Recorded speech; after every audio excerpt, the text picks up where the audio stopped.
இப்போ இந்த பிசிக்கல் கோல்டா இருக்கட்டும் இல்லை டிஜிட்டல் கோல்டா இருக்கட்டும், இப்போ ஒரு கிஃப்ட் அப்படின்னு நம்ம பண்ணும்போது அப்போ எப்படி இருக்கும் அப்படின்னு பார்ப்போம்.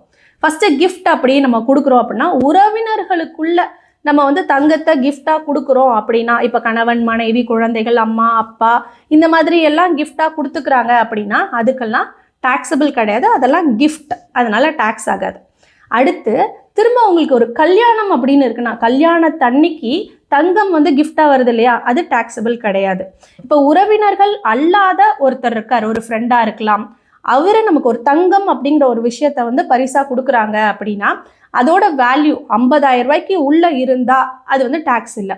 50,000 ரூபாயை தாண்டித்துன்னா அது கண்டிப்பா டாக்ஸபிள் ஆகும். இப்போ கோல்டோட ப்ரைஸ் அதோட எக்ஸ்பெக்டேஷன் என்னவா இருக்கும் அப்படின்னு நம்ம பார்க்குறோன்னா, இதில் பாஸ்ட் ஹிஸ்ட்ரி எடுத்து பார்த்தோம் அப்படின்னா இந்த மாதிரி ஷார்ட் பீரியடில் ரொம்ப பீக்குக்கு போயிருக்கு அப்படின்னா அங்கேருந்து கண்டிப்பாக ஒரு ஃபால் வரும். அதில் ஒரு வருஷம் 2 வருஷம் அந்த ஃபால் கண்டினியூ ஆகி அதுக்கப்புறம் ஒரு ஹைக்கு போகிறது தான் ஒரு ஹெல்த்தியான ஒரு விஷயமா இருந்திருக்கு.